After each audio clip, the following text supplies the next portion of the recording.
All right, a satellite carries an experiment that measures the peak wavelength emitted by different objects. Ooh. Isn't that fun? This is the cosmic, what was it? Cosmic background radiation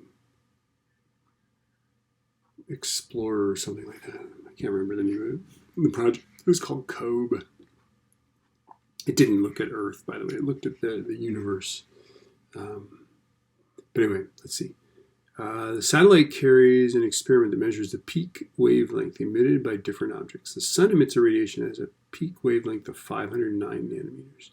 The peak wavelength of radiation emitted by the Earth is 10.1 micrometers. So remember, that's 509 times 10 to the minus 9th meters. Those are in your data packet. So you need to know what nano, you need to know what micro is. And that 10.1 is, that's 10.1 times 10 to the minus 6th meters, right?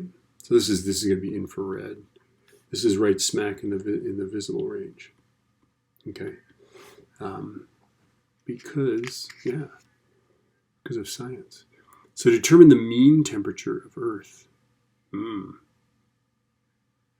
peak wavelength. So this is just the, you're just going to use the Wien displacement law, right? So lambda is equal to 2.90 times 10 to the minus third, right? Divided by temperature. So you just switch those around, right? You can solve. The wavelength is this. Solve for the temperature, right? And I get something between 280 and 290 kelvins. Suggest how the difference between the wavelength that the sun emits and the wavelength the Earth emits helps account for the greenhouse effect. Okay. How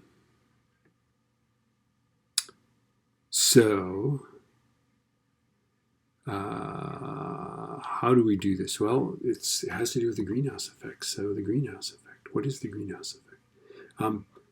Let's just draw a picture of the Earth. Here's the Earth. It's protected by this atmosphere. That atmosphere, that's a gross exaggeration, okay?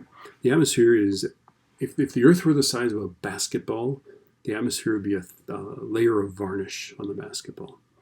So it's actually really thin, right? Remember, the Earth is, 4,000 miles in radius, but the atmosphere goes up. You can argue about it, but 100 miles maybe, right? The space station's at 250 miles.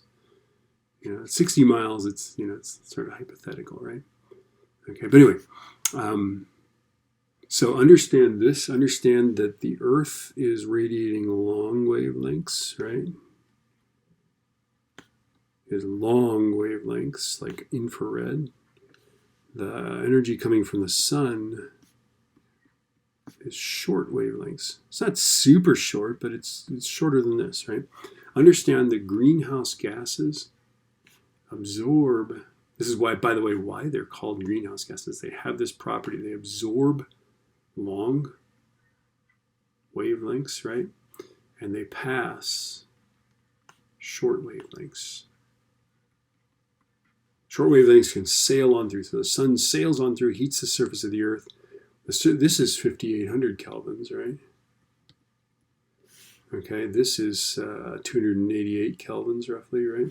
I think you get a slightly different number here. Don't worry about it. And so because of the Wien displacement law, because the wavelength is inversely proportional to the temperature, right? That's why this one's short. That's why this one's long, right? The sun is hot. The Earth is not so hot. Okay. The greenhouse gases will allow the sun's energy to pass through, but they will they will absorb the long wavelengths, which is interesting, right? Why do they absorb the long wavelengths? Well, if we make a graph, a resonance graph, this is intensity or amplitude of the vibration, and this is frequency. Okay, in the region of frequency that represents infrared, all greenhouse gases have one or more resonances, right? And they don't have any resonances in the visible light's frequencies, okay?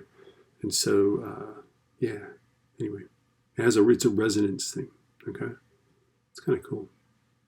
All right, so let's see, greenhouse effect. Okay, not all scientists agree that global warming is caused by the activities of man. Outline how scientists try to, notice we're not talking about politicians here, right? Okay. Outline how scientists try to ensure agreement on a scientific issue. Well, Scientific American came out on this, right? They endorsed somebody for the first time in their entire history, okay? One way to do it is to vote in November, right? But another way, right, is we do science, right? So what do scientists do? We publish experiments. Other people try to do the same experiments if they get the same results. But publishing doesn't mean you just put it on the internet, right? You can't just say it on Facebook. Although, by the way, if you put it on Facebook and it's wrong, but it's intriguing, it spreads 6 times faster than if it's true, which is kind of crazy, right? But anyway, you don't do that. You post it in peer-reviewed journals. So peer review means that other scientists look at it and make sure that it's based on an actual scientific experiment, that the methods are rigorous, et cetera, et cetera. Okay. Yeah. All right.